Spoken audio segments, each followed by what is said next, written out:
تو آج ہم بات کر رہے ہیں پاکستان کی ایک ایسے یوٹیوبر کی جنہیں شاید ہی کوئی نہ جانتا ہو۔ جی ہاں، رجب بٹ۔ یہ کہانی ہے ایک ایسے سفر کی کہ کیسے ایک عام سا لڑکا دیکھتے ہی دیکھتے ڈیجیٹل دنیا کا ایک بڑا نام بن گیا۔ آئیے ان کی کامیابی کے اس سفر کو قریب سے دیکھتے ہیں۔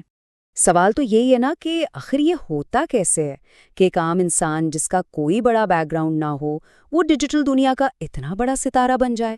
یہ صرف رجب بٹ کی کہانی نہیں بلکہ یہ آج کے دور کی کہانی ہے جہاں کوئی بھی اپنے خوابوں کو حقیقت میں بدل سکتا ہے۔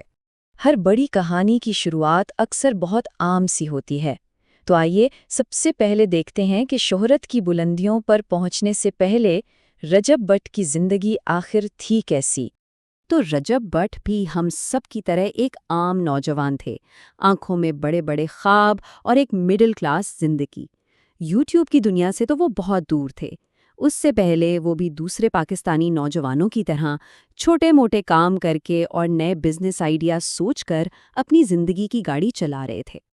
لیکن دیکھیں، کامیابی کا راستہ کبھی بھی آسان نہیں ہوتا۔ رجب کو بھی شروع میں لوگوں کی تنقید کا سامنا کرنا پڑا، مالی مشکلات الگ تھیں اور چیلنجز تو ہر قدم پر تھے، مگر اہم بات یہ تھی کہ انہوں نے ہمت نہیں ہاری۔ اور پھر انہوں نے ایک ایسا فیصلہ کیا جس نے ان کی زندگی کا رخ ہی موڑ دیا۔ انہوں نے یوٹیوب کی دنیا میں قدم رکھا۔ یہ ایک طرح کا جوا ہی تھا، کیونکہ اس وقت کوئی نہیں جانتا تھا کہ یہ فیصلہ انہیں کہاں لے جائے گا۔ شروع میں تو حالت یہ تھی کہ ان کی ویڈیوز پر ویوز آتے ہی نہیں تھے، مطلب گنتی کے چند لوگ دیکھ لیتے۔ وہ روزانہ محنت کرتے، فیملی کے ساتھ ویلاگز بناتے، لیکن نتیجہ کچھ خاص نہیں تھا۔ مگر سب سے بڑی بات یہ تھی کہ انہوں نے کام چھوڑا نہیں، لگے رہے۔ پھر آہستہ آہستہ لوگوں کو ان کے انداز میں کچھ خاص نظر آنے لگا۔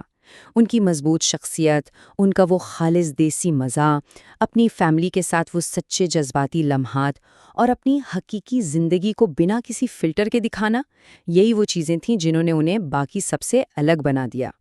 اور پھر آخرکار وہ وقت آیا جب انہیں کامیابی کا وہ راز مل گیا، وہ فارمولہ ہاتھ لگ گیا جس نے ان کے چینل کو جیسے پڑ لگا دیے۔ اور وہ فارمولہ تھا کنسسٹنسی، یعنی مستقل مزاجی، تھوڑی سی کنٹروورسی اور سب سے بڑھ کر کانفیڈنس، یعنی خود اعتمادی۔ جب یہ تین چیزیں ایک ساتھ ملیں تو گروتھ نے راکٹ کی رفتار پکڑ لی۔ یہ وہ لمحہ تھا جب انہیں اپنی کامیابی کا راستہ بالکل صاف نظر آنے لگا تھا۔ اب فارمولا تو مل چکا تھا، اصل کام تھا اس پر عمل کرنا۔ تو اب دیکھتے ہیں کہ وائرل ہونے کے لیے انہوں نے آخر کیا کیا حکمت عملی اپنائی۔ تو انہوں نے کیا کیا؟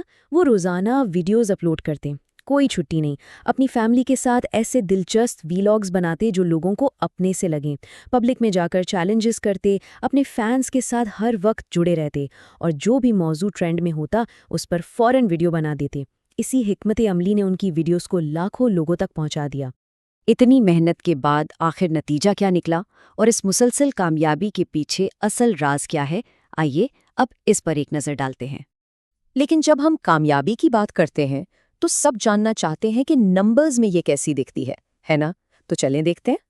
یوٹیوب کے اندازوں کے مطابق وہ مہینے کا 10,000 سے 30,000 امریکی ڈالر یا اس سے بھی زیادہ کما لیتے ہیں، اور یہ صرف یوٹیوب کے اشتہارات سے ہونے والی آمدنی ہے۔ یہ اعداد و شمار ان کی دن رات کی محنت کا منہ بولتا ثبوت ہیں۔ لیکن رکیے، یہ تو صرف کہانی کا ایک حصہ ہے۔ اس کے علاوہ برانڈ ڈیلز، اسپانسرشپ اور مختلف ایونٹس سے بھی اچھی خاصی کمائی ہوتی ہے۔ ظاہر ہے کہ اصل رقم تو ویوز، اشتہارات کے ریٹس اور برانڈز کے ساتھ ہونے والے معاہدوں پر منحصر کرتی ہے۔ تو اس پوری کہانی کا سبق کیا ہے؟ 4 چیزیں: مستقل مزاجی، خود پر یقین، اپنے دیکھنے والوں کے ساتھ ایک سچا تعلق، اور روزانہ کی سخت محنت۔ یہ وہ اصول ہیں جو صرف یوٹیوب پر ہی نہیں، زندگی کے ہر میدان میں کامیابی کی گارنٹی ہیں۔ رجب بٹ کی یہ کہانی ہر ایک کو یہ سوچنے پر مجبور کرتی ہے کہ آخر وہ کون سا خواب ہے جس کے لیے انسان اس قدر محنت کرنے کو تیار ہو جائے۔